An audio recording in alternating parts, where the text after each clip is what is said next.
अस्सलाम वालेकुम दोस्तों। आज के इस वीडियो में मैं बात करने वाला हूं डिफॉरेस्टेशन के बारे में। तो बगैर टाइम ज़ाया किए चलिए शुरू करते हैं। डिफॉरेस्टेशन क्या मतलब है इसका? डिफॉरेस्टेशन दरख्तों का काटना, दरख्तों को काट कर आम सतह में हम तब्दील कर देते हैं, दैट इज़ डिफॉरेस्टेशन। जंगलात की कटाई कर देते हैं हम, जितने भी दरख्त हैं उनको काट देते हैं हम और जंगलात की जगह को आम जगह में कन्वर्ट कर देते हैं, दैट इज़ डिफॉरेस्टेशन। डिफॉरेस्टेशन का मतलब है कि दरख्तों की कटाई कर देना, जितने भी ट्रीज़ हैं इन सब को ख़त्म कर देना। अब इसका नुकसान क्या है? इसका नुकसान ये है कि हमारा इन्वायरमेंट जो है वो बहाल नहीं हो पाता, हमारा इन्वायरमेंट जो है वो ख़राब हो जाता है। अगर दरख्त हमारे इन्वायरमेंट के अंदर होंगे तो तभी जो मौसम है, जो वेदर है वो बेहतर रहेगा।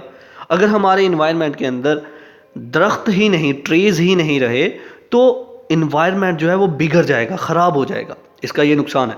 तो डिफॉरेस्टेशन क्या है? दरख्तों की कटाई कर देना, ट्रीज़ को काट देना।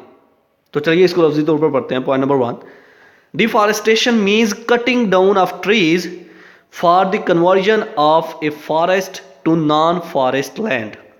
डिफॉरेस्टेशन का मतलब दरख्तों को काट देना, जंगलात को ख़त्म करके आम जगह में तब्दील कर देना। Number 2, the destruction of significant areas of forest has resulted in a degraded environment with reduced biodiversity। जैसे जैसे हमारे ये ट्रीज़, हमारे फॉरेस्ट, हमारे जंगलात ख़त्म हो रहे हैं, हमारा इन्वायरमेंट जो है वो ख़राब हो रहा है, बिगड़ रहा है। इन्वायरमेंट में अगर बेहतरी चाहिए तो ट्रीज़ का होना बहुत ज़रूरी है। तो डिफॉरेस्टेशन का ये एक नुकसान है। तो ये था आज का हमारा लेक्चर जिसमें हमने बात की डिफॉरेस्टेशन के बारे में। आई होप कि आपको मेरी ये वीडियो पसंद आई होगी। Like this video, share this video and comment below this video if you have any question.